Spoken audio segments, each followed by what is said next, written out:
May. June means June. July means July. Oh, Musafaran tahu tak itu? August means August. September means September. October means October. November means November. December means December. हाने इन्हें कितनी खबर पाए पर February 28 29 होती तो या जनवरी 21 इन्हें कितनी खबर पाए आज 16 आसान ट्रिक तो बताया याद करा दो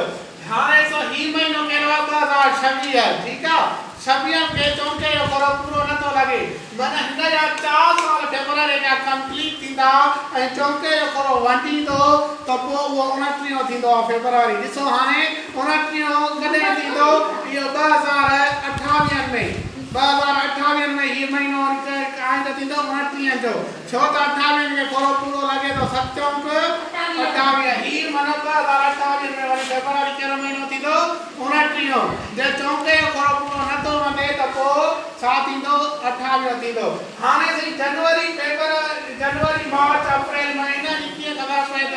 30 ऐं 31 कीअं थींदो आहे हाणे ॾिसो हीअ मुंहिंजी मुठ आहे ठीकु आहे हीअ मुंहिंजो हथ आहे हाणे ॾिसो हीअ ॾोडी आहे हीअ छा आहे ॾोडी हाणे हितां असां शुरू कयूं जनवरी जेकॾहिं हिन ॾोडीअ ते जेकॾहिं को महीनो ईंदो त उहो महीनो तव्हांजो छा थींदो 31 उहो महीनो तव्हांजो छा थींदो 31 हिन ॾोडीअ ते वरी ने असांजी खॾ आहे ॾिसो हीअ खॾूं आहिनि हिन ते जेको महीनो ईंदो उहो 30 थींदो हाणे अचो ॾिसो जनवरी जनवरी हिन ते काओ थींदो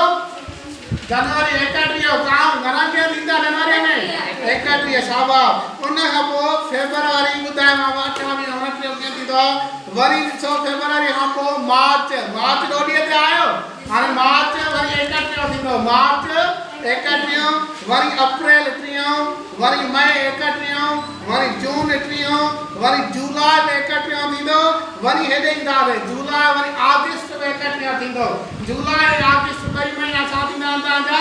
31 थींदा आहिनि ऑगस्ट ठीकु आहे ऑगस्ट खां पोइ वरी सितंबर 30 सितंबर अक्टूबर 31 नवंबर 30 दिसंबर तव्हांजो 31 ॻाल्हि यादि पवंदी ठीकु आहे बंदि कयूं